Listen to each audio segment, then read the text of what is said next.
Mexico City to Guadalupe Church here. And I went to the 2013 Carta conference. It's the Camino Real Trail Association, and it was in El Paso. And I met a man from Colombia, South America, and he was in Colombia. They have a Camino Real there, and there's actually 8 Camino Reals across the 2 American continents.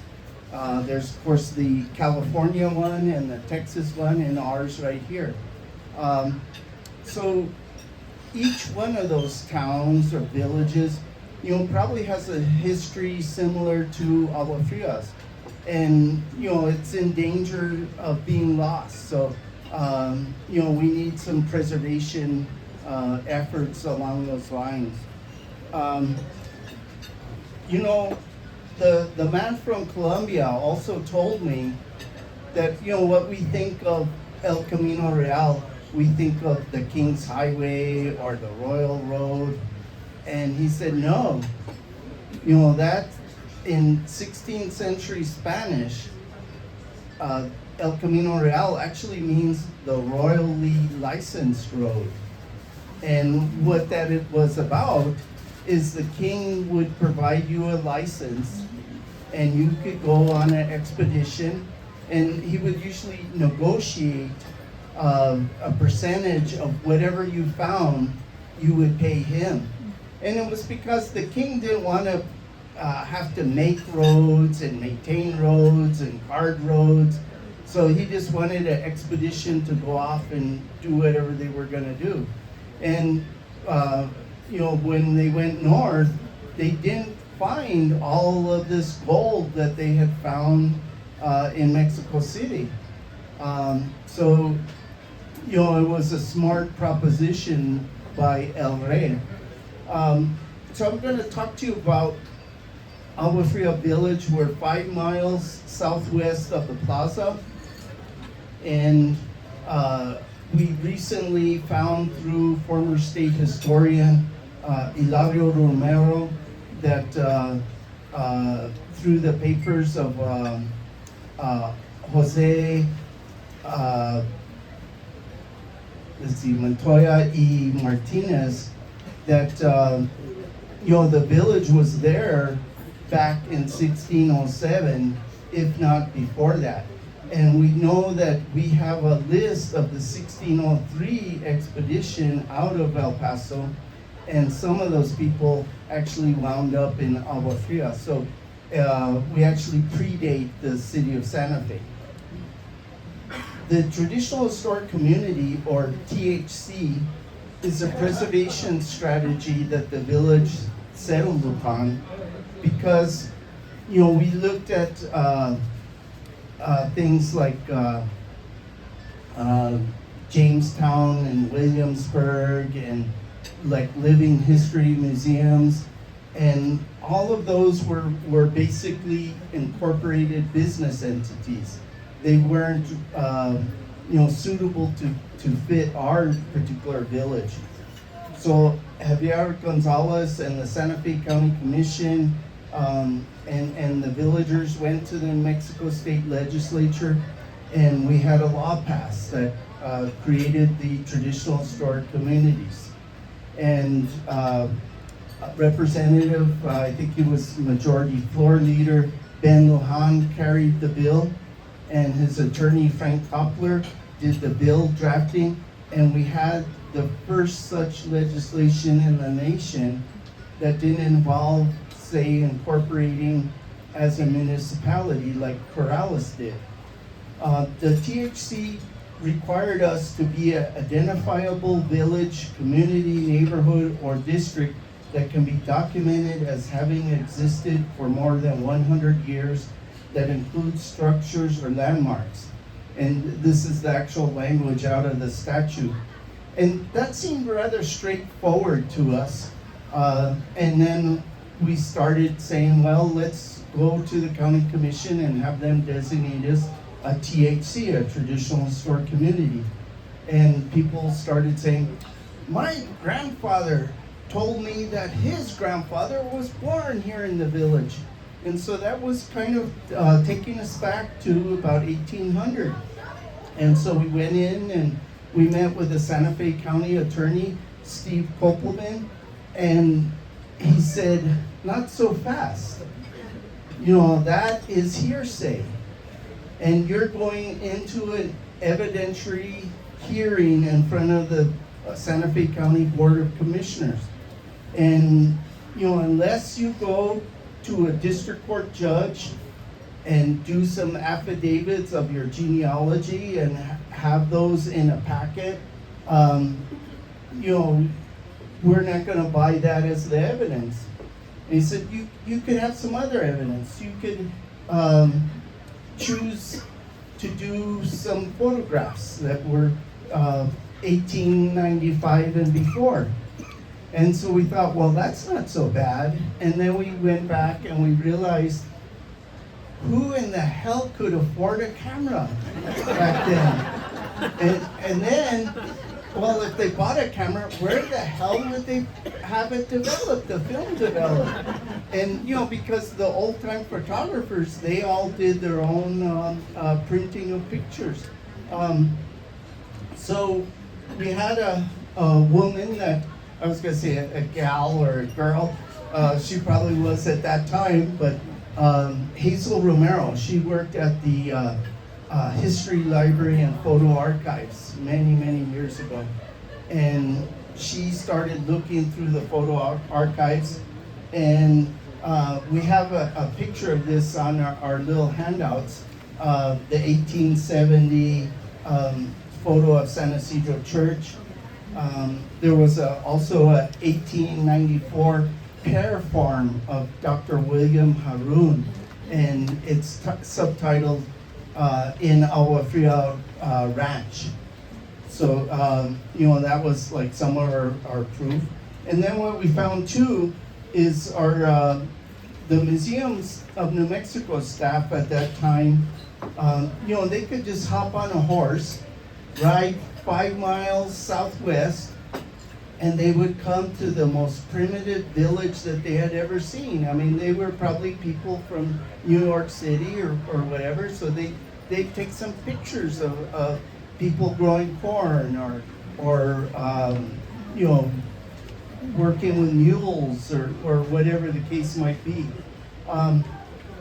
So with the photos, we had the evidence we needed, and we became the traditional historic community.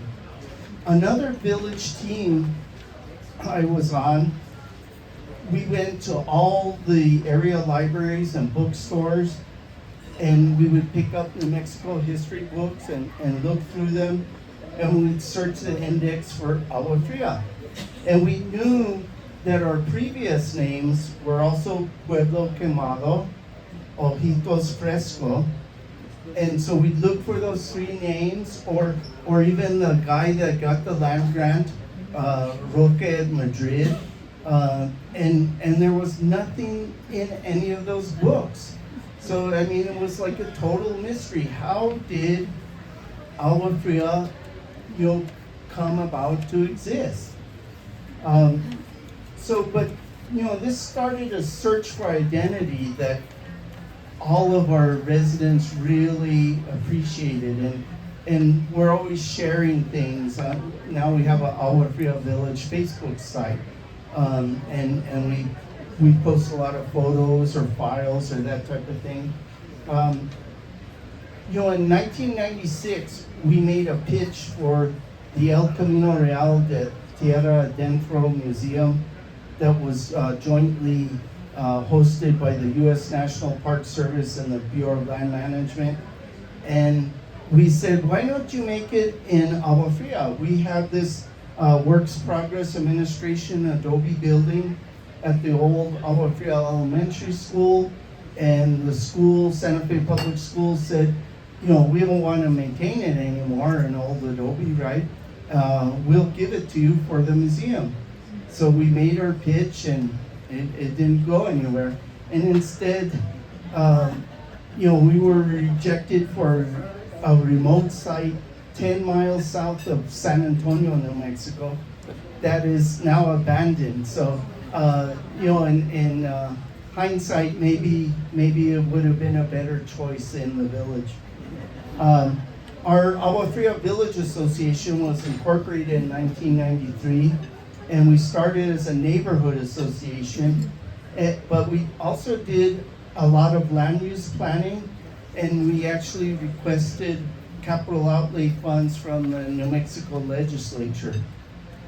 So in the land use area, what would happen, let me go to the next page. We started tangling with developers who wanted access to Agua Fria Street to build what they called a traffic network grid. And we argued that this was totally inappropriate for El Camino Real. That to tear up the road to make a developer's dreams come true were insensitive to history. And we won on a number of fronts. So you'll see that not many of these developments, their roads come into the village. So let's jump into the history of this place, and it starts way back, 7,500 years before the Common Era, BCE, or 9,500 years ago. So there's some pit houses along the Santa Fe River, east of Meadows Avenue, and these people were hunter-gatherers. Then once you fast forward to about 3,500 to maybe 3,000 BCE, we have what they call Pindi Pueblo. And this loosely translates to Turkey Town because it is across two languages, the Tewa and the Spanish. The 2009 excavation by Sherry Sheck and Southwest Archaeological Consultants found 3 distinct civilizations under this Agua Fria Street at San Isidro Crossing. The excavation was necessary because we were putting in a sewer line to a depth of 12 feet. Artifacts were found at about 3 feet and continued all the way down to 11 and a half feet. The first civilization was one ending in 1400 Common Era and starting about 1200 Common Era. The second from 1100 Common Era to about 600 Common Era, and the last from 500 Common Era to about 3000 before the Common Era. These were permanent settlements, and they were based on the domestication of the turkey. The turkey was bred and traded amongst the other pueblos of present-day US 85-285. And we all had a friend, Alan Matt Watson, and he did excavations. As you're driving up to go to Abiquiu, there's mesas on both sides, and you just drive right through. But Alan, or Mac, found these pueblos almost on top of every mesa that kind of points into the US 285. So it's kind of amazing that there was that much population out back in the day. What they would do too is they would trade turkeys between the different pueblos because they wanted to improve the stock. The turkey was used for feathers and for blankets and robes. And former New Mexico State archaeologist Eric Blindman, he made a turkey robe, and it takes about 2,000 hours to do that. But it's the most superior product for warmth. A half robe was found in the Agua Fria Street during the excavation. A robe exists, and I didn't bring the Spanish title of this, but the National Museum of Mexico City, a robe is in there, and the DNA tracing shows it's from northern New Mexico. And we also know that the turquoise from the Cerrillos Hills, where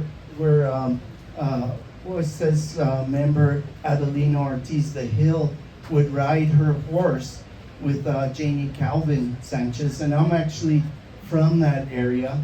But it shows, the trading on the Camino Real was back 2,000 years. So young male turkeys, or jakes as they're known, were eaten because they caused disruption with the females. Females were not eaten unless they died of old age. And then they were probably fed to the dogs. But every bone in the turkey was used as a utensil. There were knives, scrapers, awls, flutes, needles, leather punches, etc. I mean, they just used everything from the turkey. So going now to civilization 2, there was a mud orno, and this was about 5 foot tall, and it kind of looked like a kiva fireplace with a smokestack out of it. And the archaeologists continued wiping away dirt with their little brushes, right? Doing that type of thing. And so let's do like a 15-second moment of silence for Alan Mack Watson, our archaeologist, and Adelina Ortiz de Hill.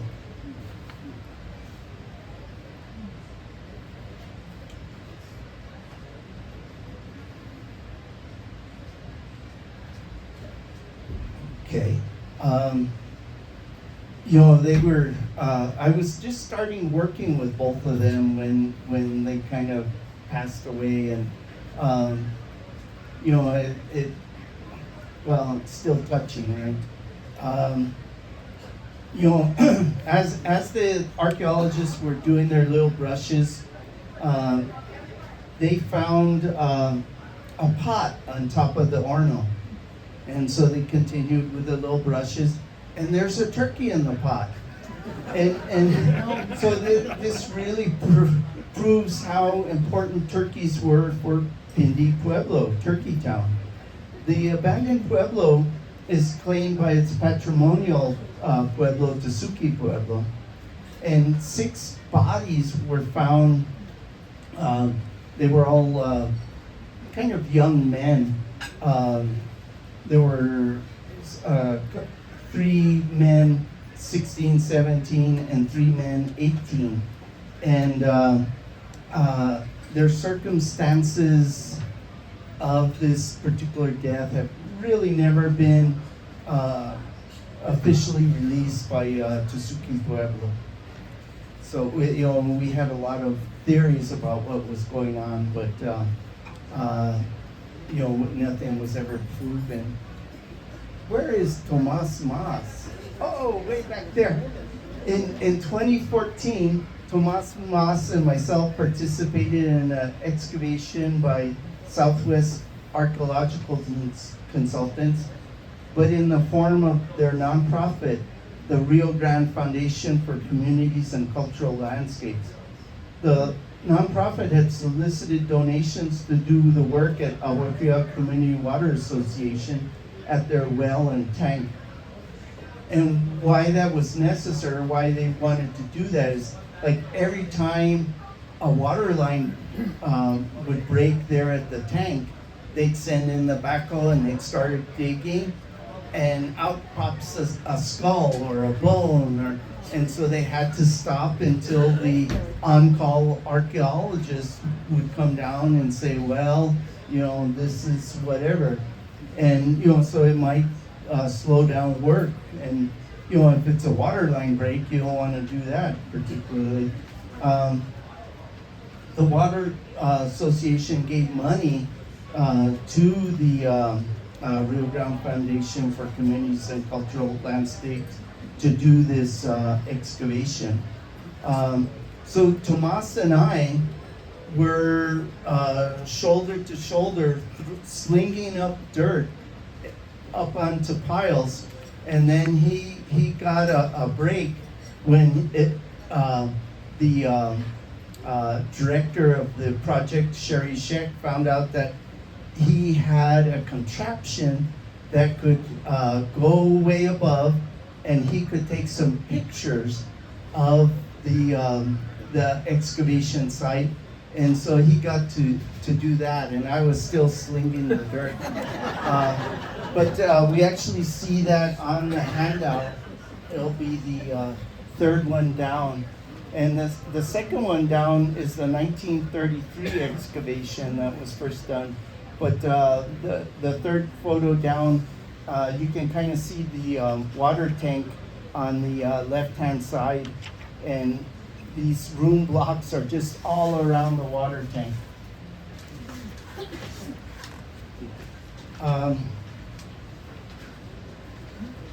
Yeah, so the Water Association completely excavated their 3/4 acre site and got permanent clearance for from any archaeological reviews.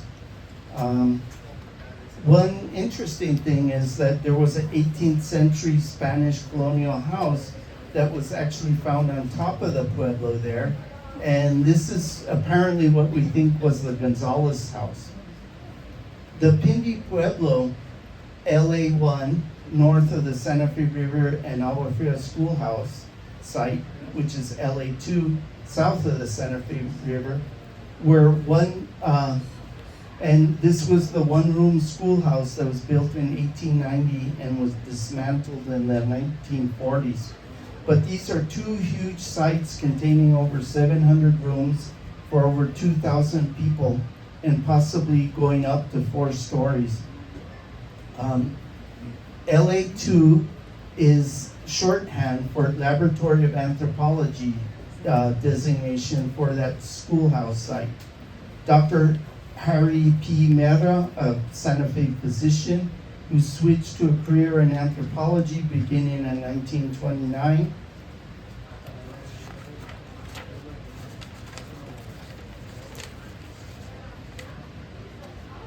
selected Pindi Pueblo, LA1, and Agua Fria Schoolhouse as his first archaeological sites in the lab's new numbering system. We have 8 Laboratory of Anthropology numbers in Agua Fria Village, and I think we have an 88,000 one and 110,001 in the numbering system. So a funny story that came about in the 1987-88 excavation by Sherry Sheck was that they thought the old schoolhouse site was at Agua Fria Elementary School by Henry Lynch Road.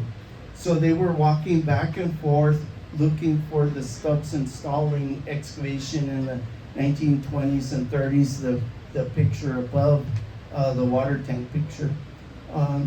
So finally they talked to some local people and they found out, no, you're in the wrong place. You need to be at San Isidro Crossing. So they then started their excavation there. We had a historic house survey done by Jane Whitmore in 1983 for the New Mexico Historic Preservation Division, but only one house was plaqued out of that, and it's what they call the Bruce Cooper house, and it was a blacksmithing site. So preservation can also be done in land use planning, like when we participated in the West Santa Fe River Corridor Plan for the city of Santa Fe in 2015. This is something that Rick Martinez talked to Maria about. He said, so I would be sure to mention this, so I did give him a plug there. Hey, Rick. Later in 2017, we did House Memorial 44 and Senate Memorial 61 to look at doing a history museum, and possibly only a virtual one in Agua Fria Village. Currently, we are working with our partner, Santa Fe County, and we're looking at building what we're calling the History, Arts, and Culture Center to have it within the village, probably by the is called the Nancy Rodriguez Community Center. And this, our abbreviation is HAC, History, Arts, and Culture Center. So the HAC would probably preserve all of the things that I've talked about to you today. One of the challenges we've always had is working with youth. I remember when I was the youngest one in the Agua Fria Village Association, and even continuing today, I'm still one of the younger ones, so that's not good. About a dozen years ago, and going back to the year 2000, middle and high schools required students to do a portfolio, and as a part of this, community service. Often as a part of this, students would interview elders about our history in the village, and they would keep a journal and kind of report on their conversations with the elders about the olden days, right? So in 2017, I was asked to teach a day in 4th and 7th grade history classes at El Camino Real Academy. And oh, by the way, we chose that name for the school because it really talks about the hopes and dreams of people coming up along the trail. I mean, from 1600 to the present day. But I found out that there was about 5 days I could pick from if the teachers hadn't promised them out, because there was 26 mandated tests, and students had 5 days to study for each test. So that's 130 days out of 185, plus 26 days of actually taking the test and 26 days of evaluating what each did in the test. So that's 182 days. So there's really no time to learn about your home community. And I worry, will they grow up with the idea of why preserve it at all? Can we get them away from their iPhone and get it out of their hands? And what we were kind of thinking of is we have what they call the Santa Fe Greenway. It's the Santa Fe River Trail, and people are walking on it, biking on it, and we were looking at putting up a number of signposts that would have QR codes, and then they might go on and listen to a talk such as this. So that was about the only thing that we figured we could do to get the youth more involved in. So I'll answer any questions now. What's the story about John Augustine?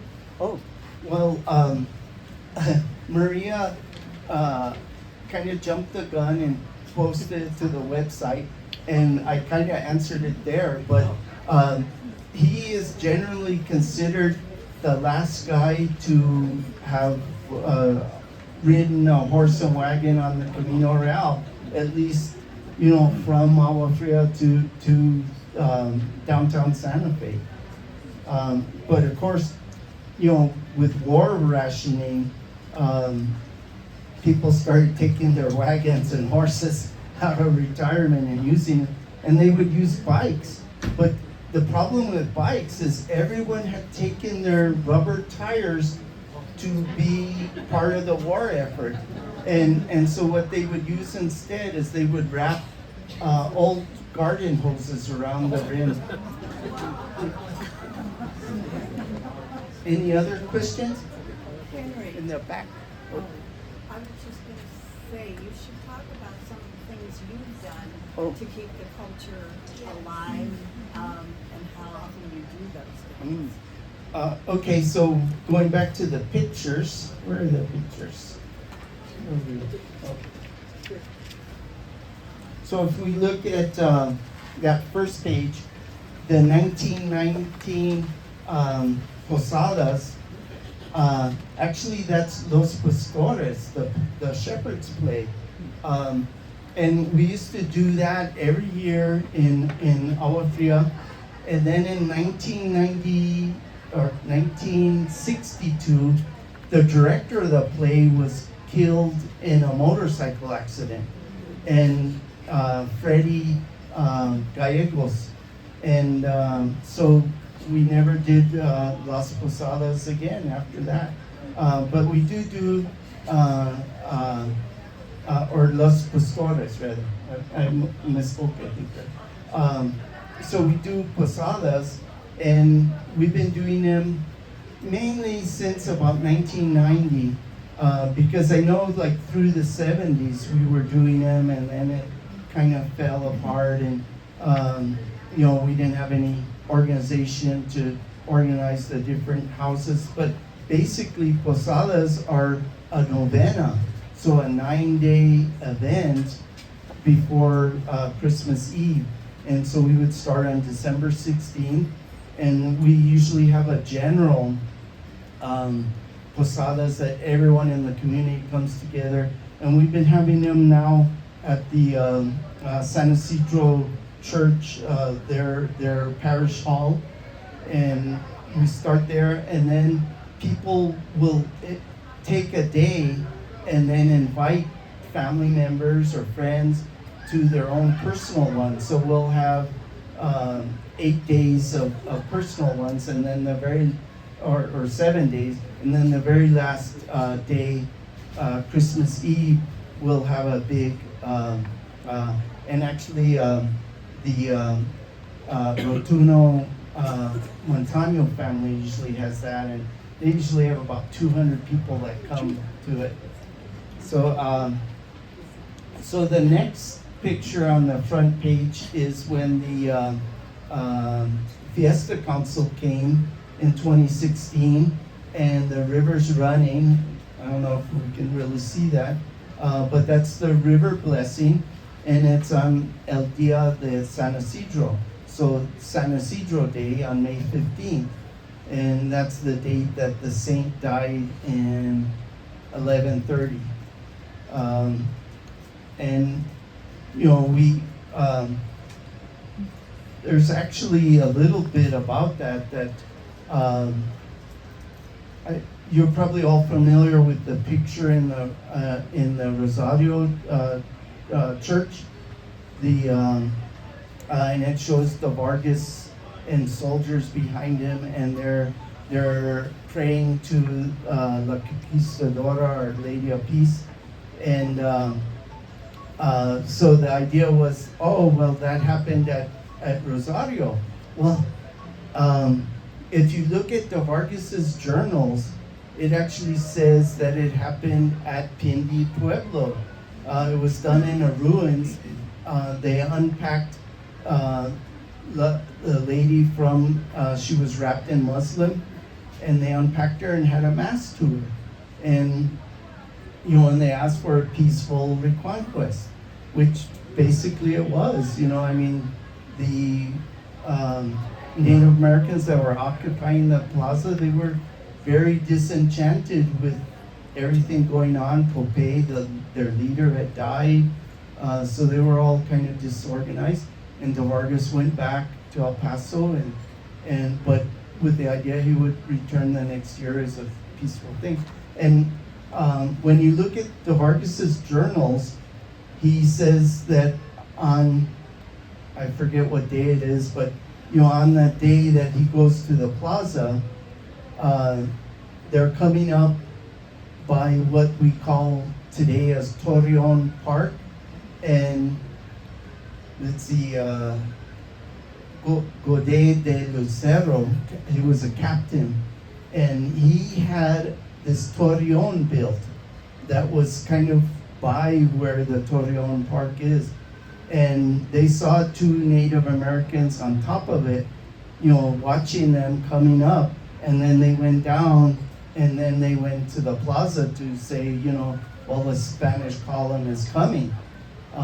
So I mean, you know, they would have had to have been camped further away, you know, for this event to happen within Tavarkas's journal.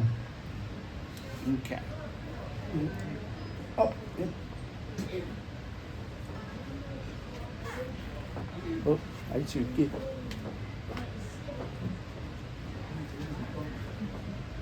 He needs to repeat the questions. How much water is the city of Santa Fe on the project? Talking about the city officials. Well, we're in the county, we're a county entity, so pretty much we work with the county. You know, I'm not sure what the city is doing with anything historic, you know, other than ripping it down. Oh, I shouldn't be so truthful.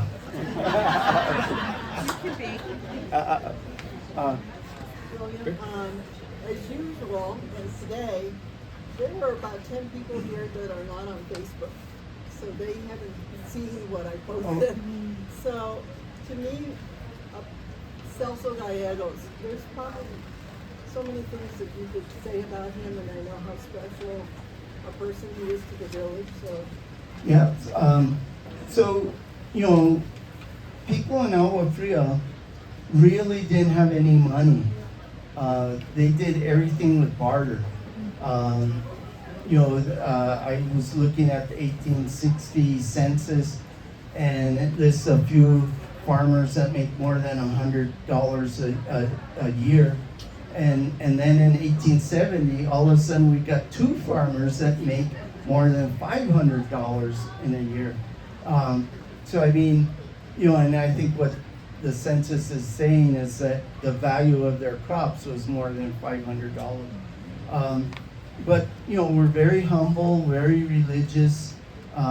We built the San Isidro Church in 1835, and farmers, there is a time of year in the winter when there's not much to do and you're huddled around the fire and you're maybe doing some arts and crafts.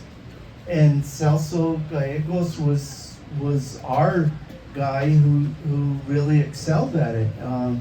And his pieces were first displayed in, I believe, the Chicago Museum of Modern Art, and then in the New York Museum of Modern Art.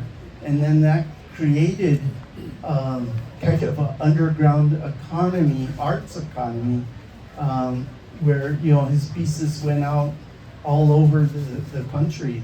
And you know, and we did an oral history interview of Danny Narvaez, Danny's upholstery, and he's his nephew, and he was a little boy, and he would run into Celso's workshop, and they'd find little monos, little things that they were carvings, but maybe they broke or something like that. So they would take them all down to the riverbank and set them up, and then play army and throw rocks at them. And he said, if only we had known, we would be millionaires today. Right now, there's an exhibit. Right now, there's an exhibit at the Museum of Spanish Colonial Art that also has a new name. There's an exhibit that sells those items there. So please stop by and see it. The museum is free. All right, thank you. Thank you, Julia. So, what other one? Oh, so our board of directors. 4 of them are there. The 5th one was taking a picture of him and doesn't like pictures, so we didn't get the 5th one on there. So that's the second page. And then, of course, Melinda Romero Pike, she was interviewed by Carmela Perea about the Celso Gallegos story. And then her brother, Amarante Romero, he was called the unofficial mayor of Agua Fria And people throughout Santa Fe County called him Mr. Water because he did a lot of water preservation things. And the Gateway Monument sign that I first talked about is that top right-hand picture. The guy, Mel Rubel Gallegos, who's on our board of directors, his great-grandfather was Jose Jacinto Gallegos, and he gave the land for San Isidro Church. And people were probably around some type of resolana, a nice south-facing wall, just standing there and talking and saying what a burden it was to have to go down to the cathedral for church. And and they said, well, we could have a church here. And then they all kind of said, well, who would be dumb enough to give good farmland for a church? And so Jose Jacinto Gallegos said, I'll give the land. And so they went to his land, and then they said, oh, well, we have another problem. Where would we build the church? And then he said, wherever my hat lands. And so that's why the church is where it's at. We were on time, weren't we? Or I can talk more. Thank you, William.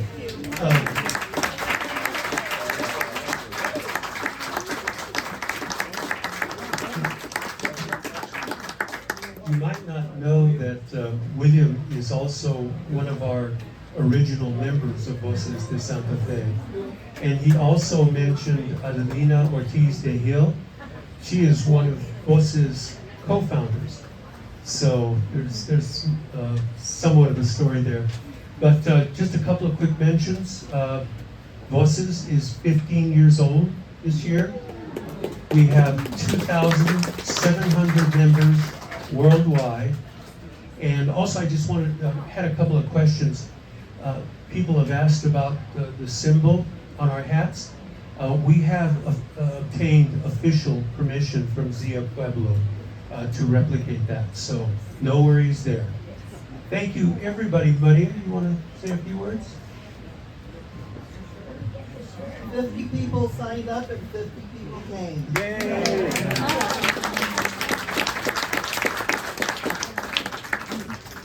Thank you all.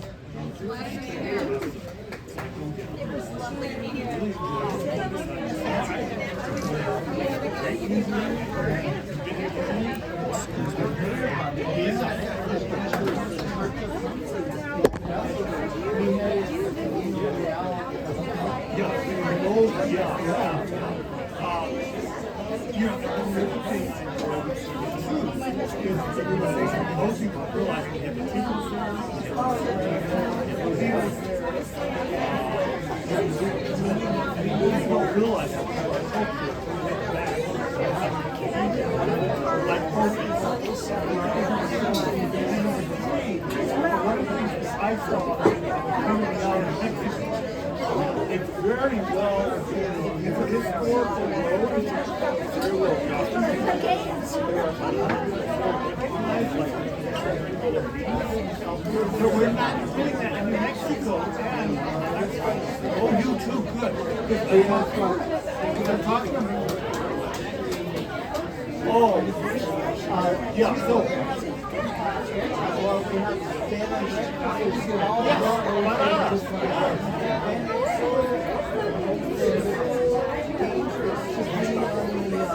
on the beaches where people walk by your house.